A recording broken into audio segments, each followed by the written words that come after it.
Hey guys, welcome back to another episode of MVG News, the show where I give you some headlines for gaming and gaming adjacent news. Now really quick, I have 3 stories here today, but I want to ask you guys and let me know down in the comments, do you mind if we have 3 headlines in one video, or would you rather have them separately so they have their own special titles and maybe, you know, just it's more isolated? But I feel like it's probably better just in one video so we don't clog up your subscription feed and stuff like that. So let me know. Anyways, let's get started with today's one. So all of the games we might lose forever with when Google Stadia dies. This is an article written by Kotaku. Now, we did a little video yesterday talking about Google Stadia and how they are actually shutting down. We went over why it happened, you know, some of the refunds they're going through. But one thing that we did not talk about, and I didn't even think about it until I saw this, but there is a lot of exclusives on there, and we don't know what's going to happen when it shuts down.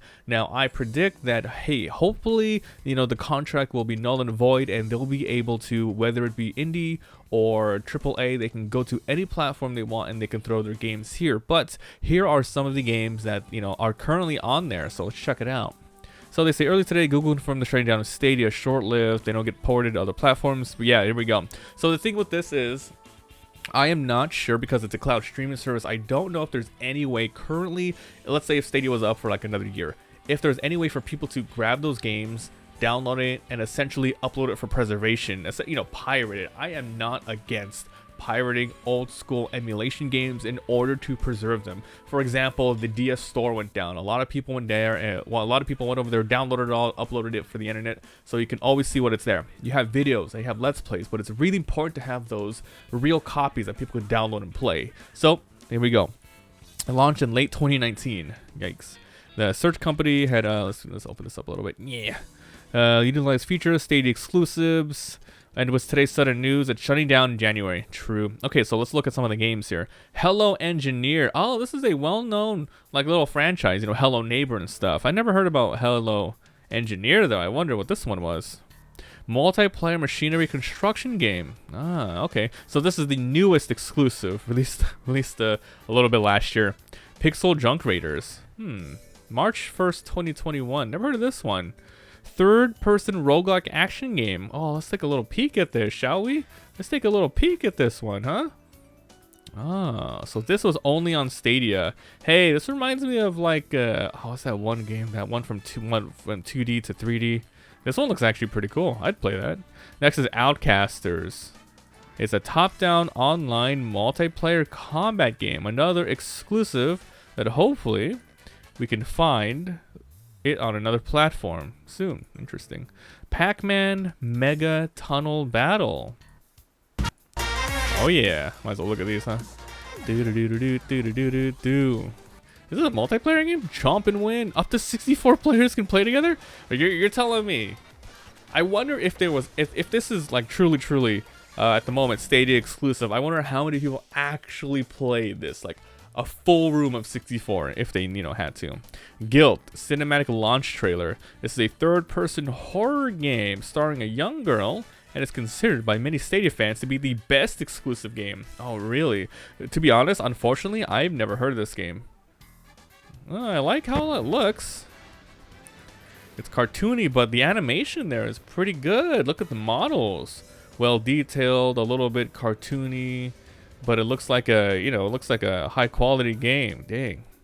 While some of these games aren't incredible, and I doubt many people would care if they never got to play this again, losing them will shoot. Nah, come on, man. Okay, I guess the majority of people won't care, but, you know, people who are really into the gaming space like myself, and, you know, really does hark and care about preservation. This is important. This is important. So let me know what you guys think down below about the exclusives. All right, next up we have Twitch.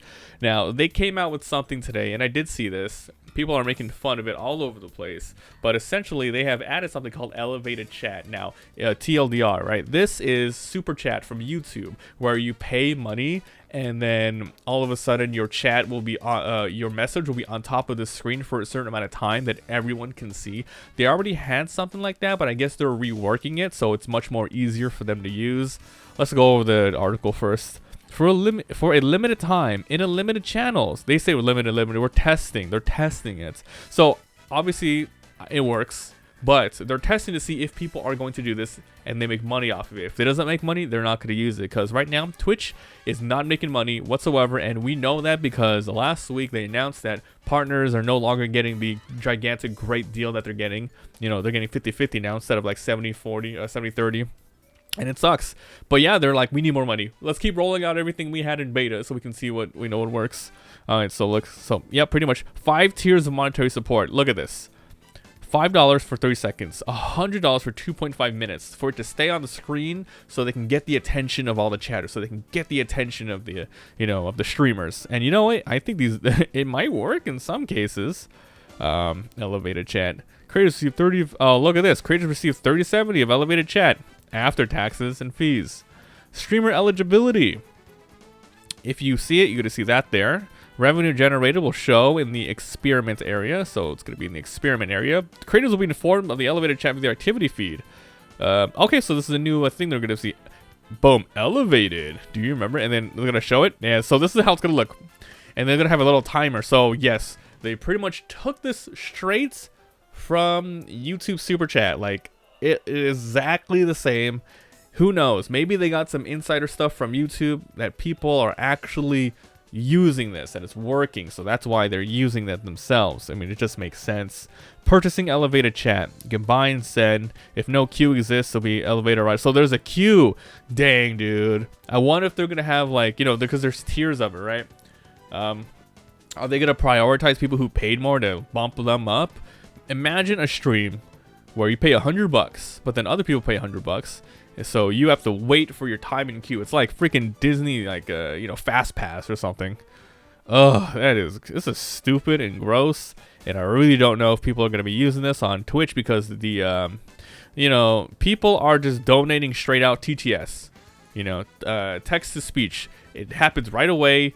They don't, like, what's better, spending like $5 for a TTS where you get a voice to choose from stream, or you're gonna pay like $100 for a minute, for 2.5 minutes for a thing to show. It's stupid. I don't like it. It's dumb. I was watching a couple streams today and everyone's making fun of it, dude. It's making fun of it. But who knows? It's just, you know, the first day or two. We'll see how it goes later. 4 weeks. Oof. How can I tell if I'm in the experiment? You see the elevated chat. Not supported on mobile stuff. So yeah, let me know what you guys think of elevated chat. Have you seen it used before yet? And have you seen it be successful on Twitch? Maybe you did it or some other people did it. Please let me know. And finally, the last story of the day. PlayStation is giving top members, star members, priority in customer support. This is reported by the Video Game Chronicles. I'll be putting all my sources down below. So basically, this is rolling out right now in Japan, and it is weird as you think it is just by reading that thing. If you are a star member PlayStation, you get priority. Now, there's a lot of issues with this. It makes sense in some situations, but there's some problems that could arise. Let's quickly go through the article. Players in Japan have been expressing their displeasure at one aspect of the newly launched PlayStation Stars loyalty program. Now, really quick, if you don't know what the program is, you essentially have your accounts, and then depending on things that you buy, games that you play, how long you play, you're going to be getting higher tiers and a little bit of rewards. I guess they're using this as a loyalty program, and now they're, you know, sort of integrating this in their priority customer service, which sounds not good, you know. PlayStation Stars is coming later here in October. Let's Players earn rewards by completing campaigns and activities. Program also has a 4-tier system. Level 1 and Level 4 by buying games or earning trophies. Some users are upset, here we go, that Level 4, which is unlocked after buying 4 full-price games. What? And earning 128 rare trophies. Players with improved customer service. This is freaking weird, dude. According to Sony, the level 4 tier perks include a commemorative collectible and a promise that when contacting customer support, you will be given priority in the chat order. You might be thinking, you know, I earned it. Fine, let's go. But here, let's see some of the downfalls, right? They can skip the queue. As someone pointed out on Twitter, numerous followers expressed their frustration. Customer support must be equal. 100% must be equal. It needs to happen. Needs to happen. There are people who only like a few times and play them. There are gamers who can't afford money or time. Another great point. This is crazy bias against people who just, you know, aren't exclusively spending hundreds of dollars. Another user said they should instead be weighted towards newcomers who are most likely to have issues. 100%, dude. If you are playing a lot of freaking games, you might have issues here or there, but for the most part, you're playing, having fun, you're collecting trophies, you're getting that tier up. But new people, maybe, you know, you're just starting to get into gaming. Maybe you're a parent who got their kid stuff and you don't know anything about gaming. You want to call customer service. You have to wait behind someone, you know, who has paid hundreds of $100. It just doesn't make sense. It's really stupid. You say that the more you play, the more you prioritize your customer support. They wrote, but the more you play with it, the less you use customer support. Exactly. What the freak, dude? But there's something off about that. You should give priority to beginners who are new to the game. 100%. If you're going up a level based on time played or something, that's fine. But ranking them, that how much you charge is not gonna get a response. And then you can see here the different. It's in Japanese, but yeah. I just bought a PlayStation 5 for Final Fantasy 16. Is it okay for someone like that to be put aside for later? If this functionality had first introduced 10 years ago, giving people high priority, reselling wouldn't have been as bad. Following the Asian launch rolling out today, PlayStation stores will roll out in America's October 5, Europe, and Australia October 13th. It's not clear yet whether the same perks will be available to Western users once the service is active in the region. So the story going out right now, if you're probably only going to see this if you really deep dive into gaming news because it's like overseas, right? But once, as I said here, once it goes out in Europe and the Americas and everything, if they use the same thing here, it's going to blow up and be a pretty bad PR press. Because, yeah, customer service should be first come first serve type of thing, you know.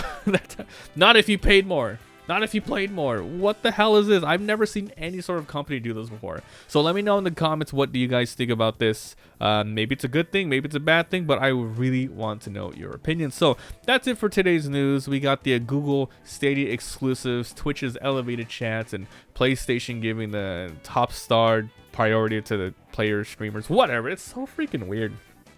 Also, please let me know the question at the beginning where I said, would you rather have one video combining some articles like this, some news headlines, or hey, I want them in separate videos, separate thumbnails, separate titles, you know, all that good stuff. Thanks for being here, thanks for watching, and I'll see you guys next time. Bye.